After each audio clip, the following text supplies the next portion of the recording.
Shalom, selamat pagi jemaat El Shaddai yang dikasihi Tuhan. Pagi ini kita bertemu kembali dalam ibadah online.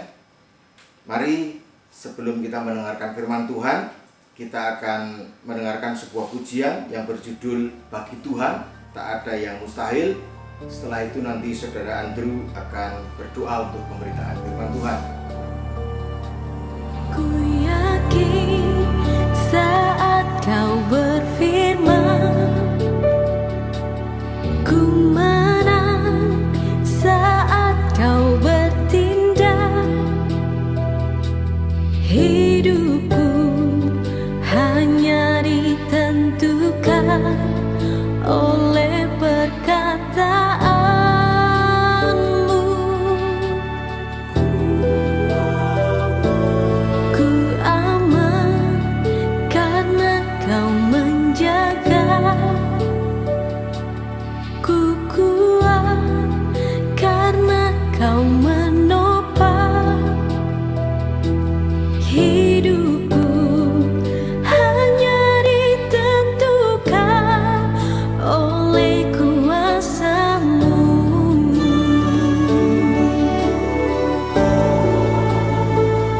Bagi Tuhan tak ada yang mustahil.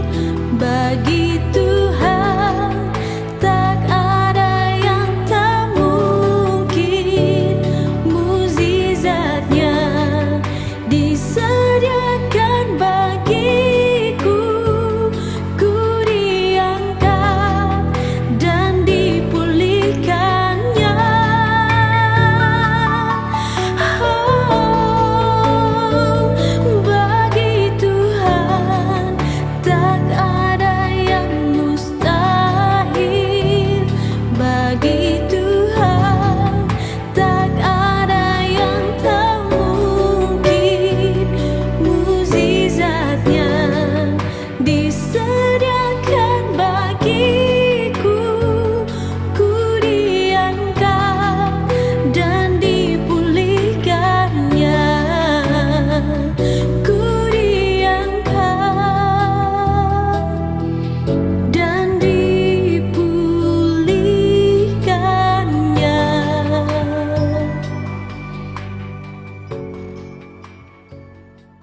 Terima kasih Tuhan Yesus, pada kesempatan pagi hari ini Engkau masih memberikan kesempatan kepada kami untuk kami boleh beribadah kepadamu Tuhan, untuk kami boleh datang menghadap hadirat-Mu ya Bapa. Di tengah kondisi yang ada Tuhan, kami tahu Engkau tetap mengasihi kami, Engkau tetap memberkati kami, Engkau tetap memelihara setiap kehidupan kami Tuhan.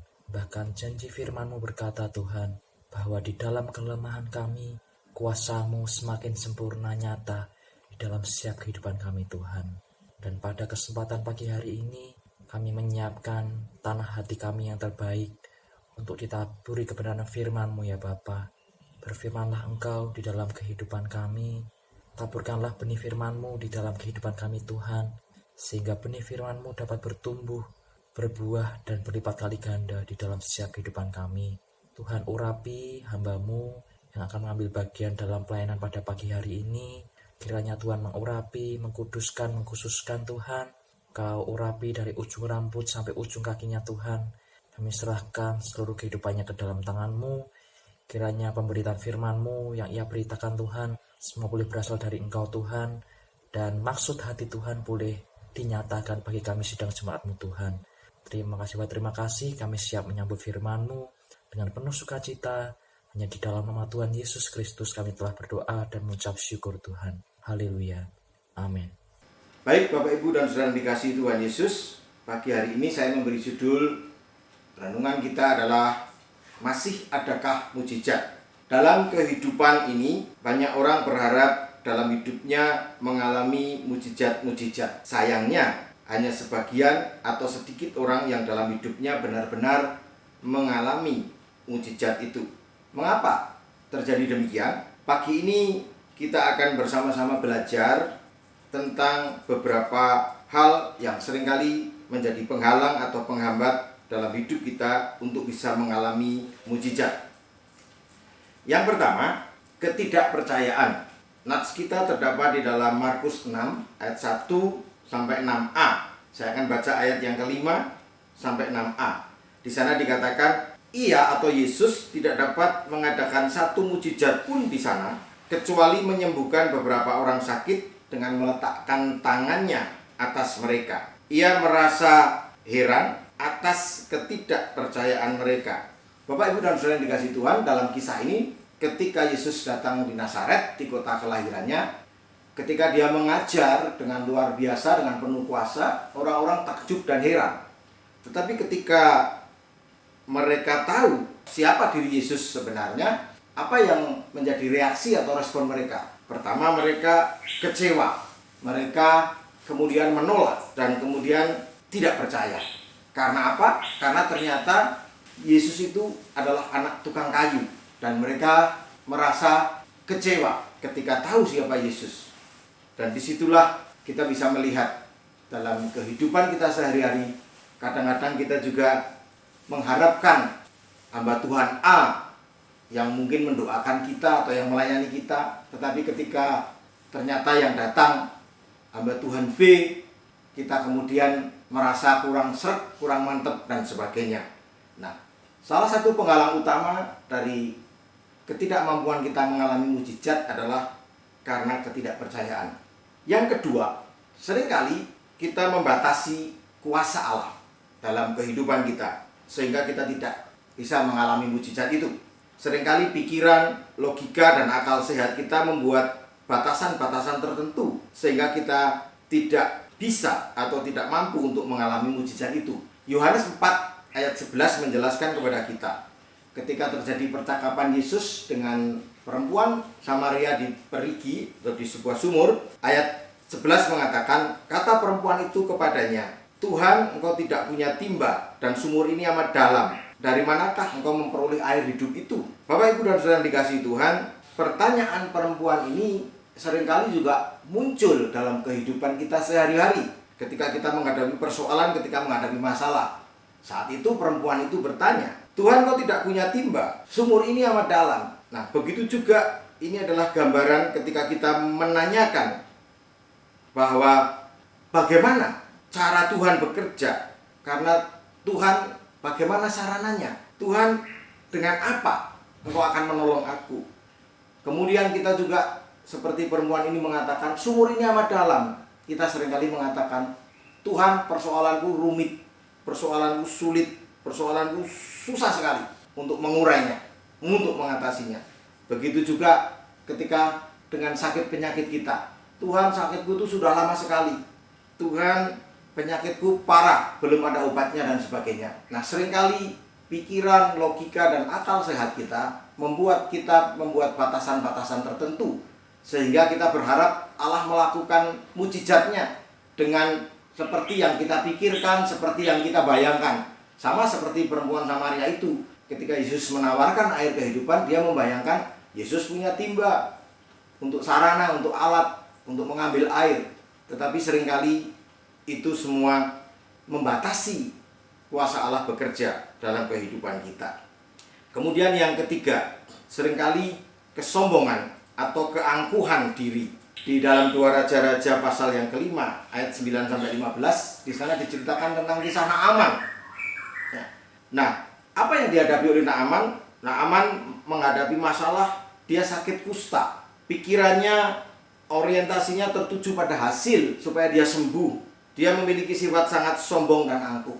Sehingga ketika dia datang kepada Nabi Elisa, di sana dia berharap disambut. Tetapi ketika penyambutannya tidak seperti yang dibayangkan, bahkan cara-cara untuk mendapatkan kesembuhan tidak masuk akal, bahkan terkesan merendahkan dan menghina dia, merendahkan dia tidak terima. Lalu dia memilih untuk pulang. Tetapi syukur di tengah jalan, dia diingatkan oleh pelayannya, oleh ajudannya, dan kemudian dia berbalik lagi dan mengikuti seperti apa yang dikatakan Elisa. Nah, proses Naaman mengalami mukjizat adalah ketika dia turun dan membenamkan diri di dalam sungai Yordan. Di sana kita bisa melihat bagaimana dia harus merendahkan diri. Kemudian dia melepaskan atributnya, seragamnya, gelar-gelar dan segala macam harus dilepas semua. Kemudian dia harus menyingkirkan pedangnya, pedang kehormatannya yang menggambarkan kekuatannya, yang melambangkan kekuasaannya, semua dilepas. Kemudian dia juga harus menyingkirkan harga dirinya. Karena apa? Karena dia mengikuti apa yang dikatakan oleh Elisa. Walaupun dia merasa sungai Abana dan Parpar di Damsyik di sana, di kerajaan Aram itu lebih bagus, lebih bersih daripada sungai Yordan. Tetapi dia mengikuti. Dan ketika dia menghilangkan kesombongan, keangkuhan dirinya, maka hasilnya adalah Naaman mengalami kesembuhan. Dia sembuh dan menjadi tahir. Bapak, Ibu, dan saudara sekalian yang dikasihi Tuhan Yesus, yang saya simpulkan pagi hari ini supaya kita bisa mengalami mujizat Allah dalam kehidupan kita. Yang pertama, percaya penuh pada Allah dan firman-Nya. Kita harus belajar untuk percaya penuh kepada Allah dan firman-Nya. Yang kedua, kita tidak boleh membiarkan pikiran, logika, dan akal sehat kita membatasi kuasa atau caranya Allah bekerja. Yang ketiga, jangan segan-segan merendahkan diri di hadapan Allah. Kita datang menghampiri Allah dengan kerendahan diri kita, merendahkan diri.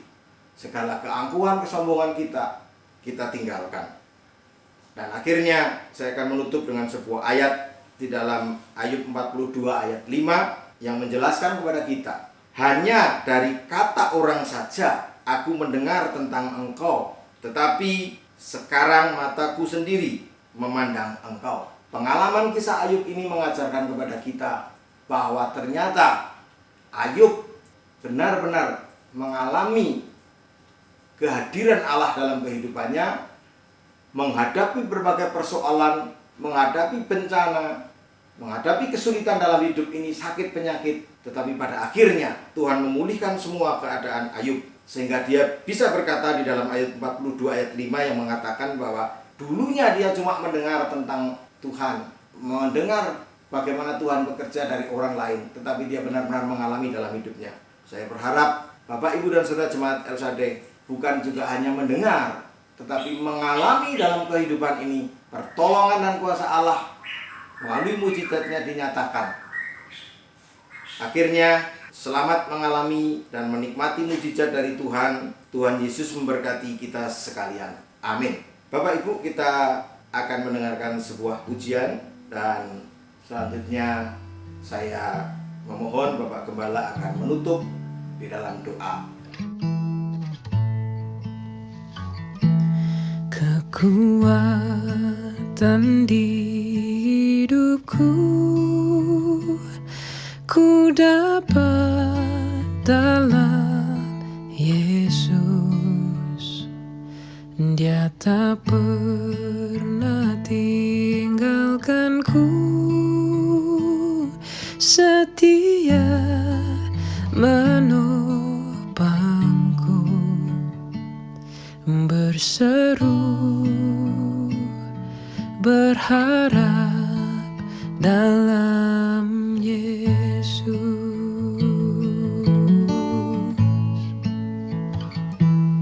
Kekuatan di hidupku ku dapat dalam Yesus. Dia tak pernah tinggalkanku, setia menopangku, berseru berharap dalam Yesus. Ajaib Kau Tuhan, penuh kuasa, sanggup pulihkan keadaanku. Dalam tangan-Mu seluruh hidupku tak akan goyah selamanya.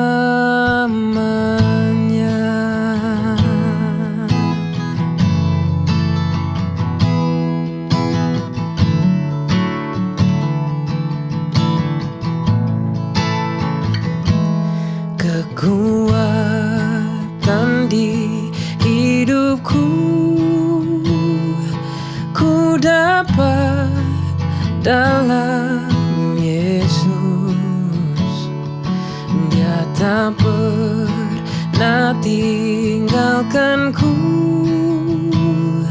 setia menopangku,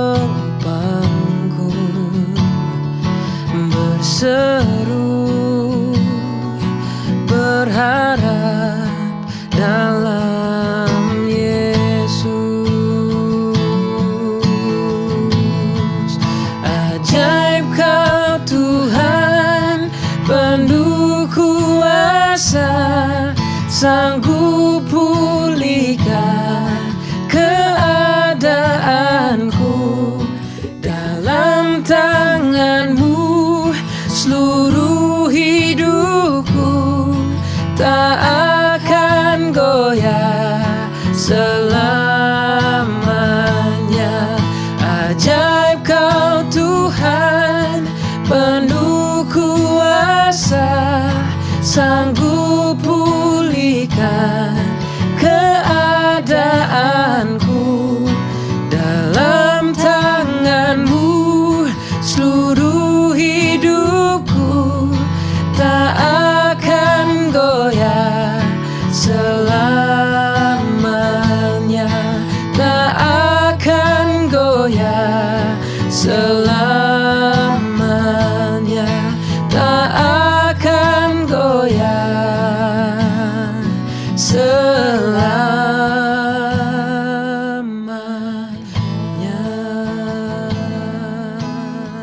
Tuhan, setelah kita dengarkan firman Tuhan, Tuhan kiranya memberkati kita semua dan tetap semangat, tetap kuat dalam Tuhan. Mari sama-sama kita tundukkan kepala, berdoa.